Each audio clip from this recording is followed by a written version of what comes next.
My oldest son is growing up way too fast, but it'll still be a while before he's tall enough to reach the sink, so I figured I could help him out with that.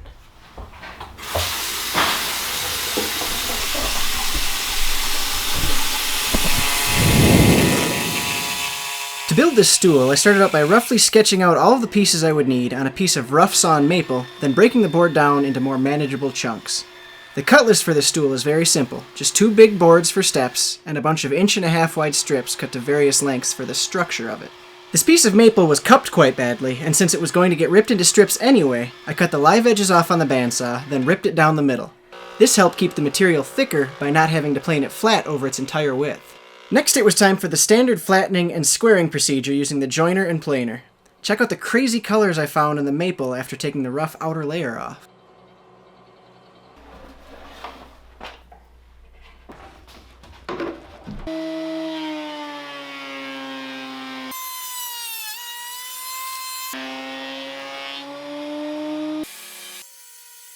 With the boards flat and planed down to 3/4 of an inch thick, I took them to the table saw to rip them into strips. Then using the radial arm saw, I cut them to their exact length.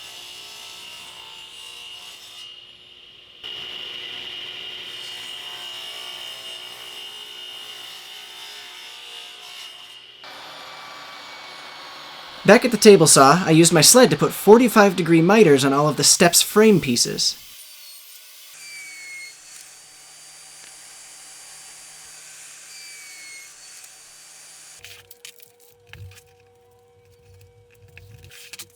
I joined all of the frame pieces together using some tape to hold everything while the glue dried. I made sure the frame was square by measuring diagonally from corner to corner. If the distance is the same, then the frame is square.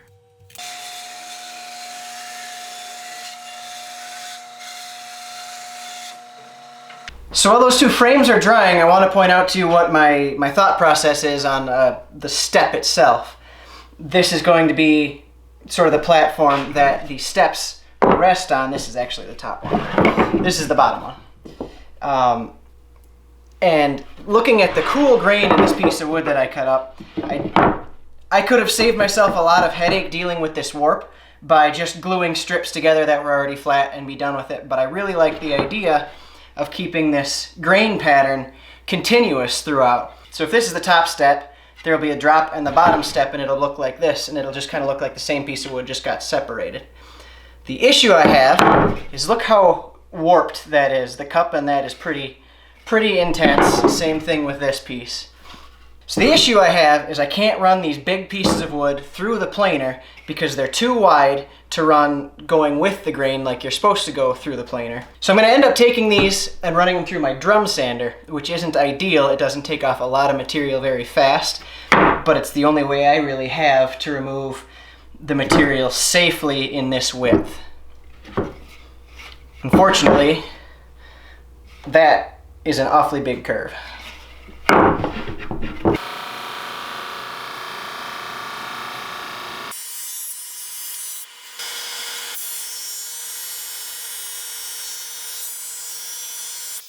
After the glue dried on the frames, I broke out the spline jig for the table saw.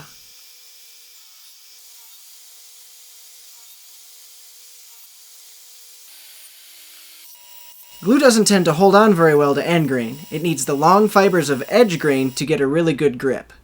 Putting thin splines in these corners will strengthen these joints up considerably. I elected to use some black walnut to get a good contrasting color to the maple, and use this as an opportunity to add a decorative touch.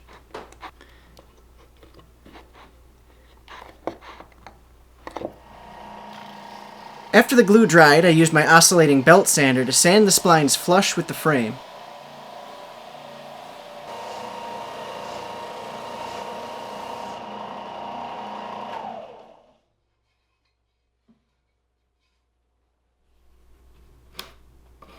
I wanted to keep the live edge on the top step, but the bottom step would need to be trimmed flush with the frame, so I traced a line, then roughly cut it out at the bandsaw.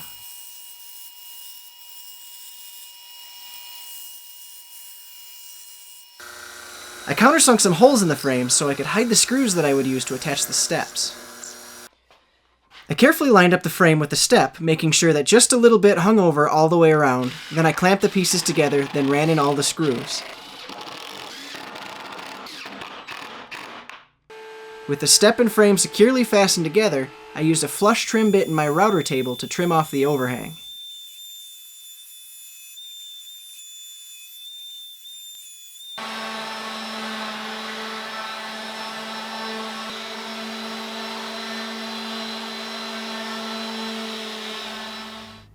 For the most part, assembly was pretty straightforward. I just took it slow and did one joint at a time.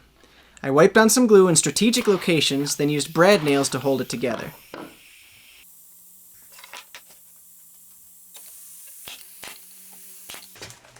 Then, after making sure everything was perfectly square, I drove in a few short screws from the back side.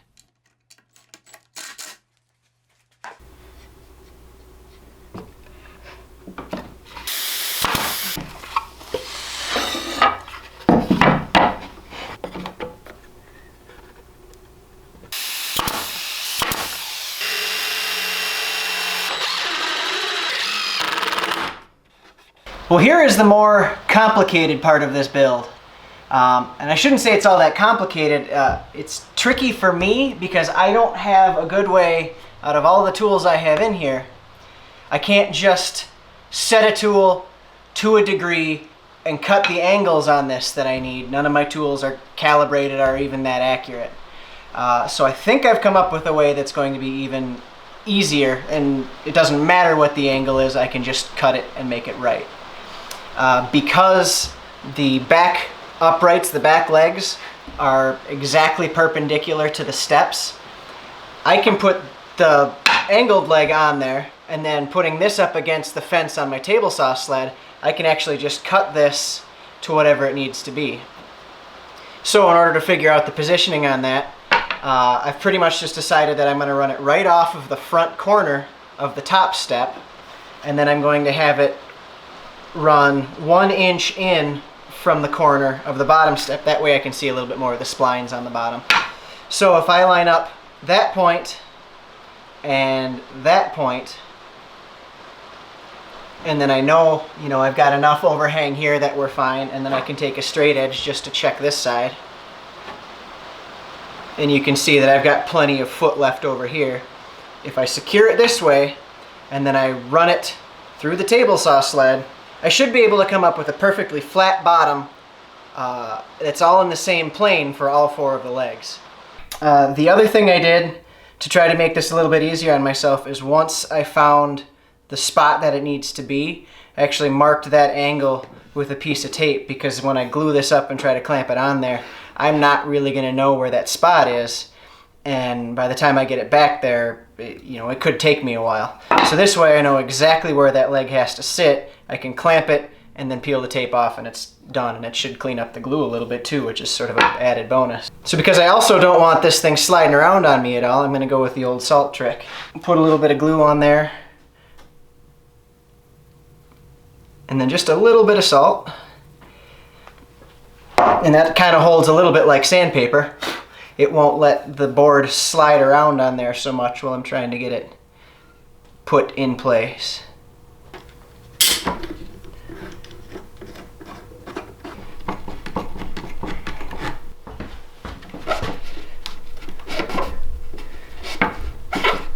I let the glue set up for about 20 minutes, then it was dry enough that I could remove the clamps and run screws in from the backside. I did the same thing with the opposite leg. Here you get a better look at how I used the tape to line up the placement of the leg. Then it's just clamps and screws, and the legs are finished.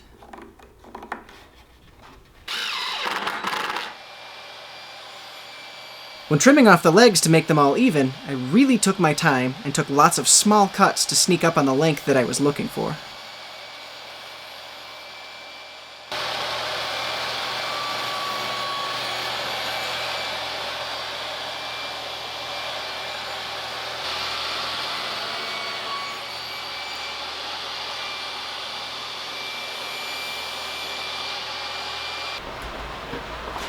Well, I had to do a little bit of fine-tuning, just sort of one leg at a time. It didn't just come out perfect, but now we've really got it.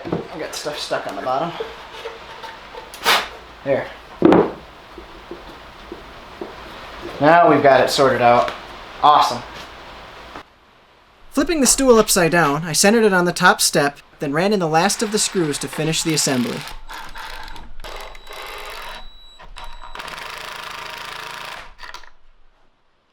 I added a small bevel to all of the feet in the hopes of mitigating future chipping that would be caused by a 4-year-old sliding this all over the place.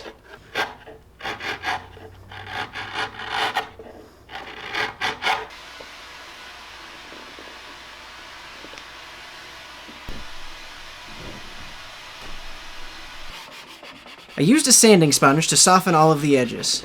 No need to have any sharp corners on this thing trying to cut up little fingers. Finally, it was time for finish. I used 3 coats of armor seal in the hopes that this stool will stand up to a few years of abuse from multiple kids. I knew that this maple had some cool grain and crazy colors, but it wasn't until the finish went on that I really saw the extent of it.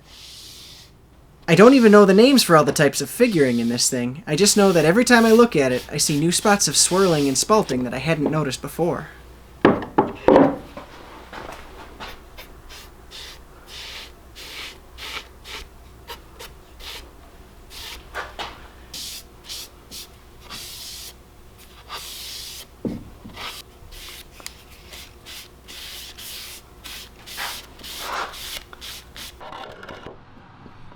It might be 20 years or even more before my kids actually appreciate how much work went into this simple little stool, but I'm glad I did it. I really can't explain why, but it's one of my favorite projects I've ever done. Maybe it's just because of the incredible piece of wood. Maybe it's because it's the first really useful thing I've made for my boys. All I know is it was a really refreshing project to make, and I get a big smile on my face every time I see it. I sure like it. This is really good. I really do like it. Thanks, Dad. Yep. Everything's good on the side. You didn't make it very good. You need to put some more under it. Okay, under it. Let me see if it's wiggly. It's wiggly. It's wiggly? Oh no! Well, you built it because you made it big and you put some color on it. And then I tried it out and I reached the faucet.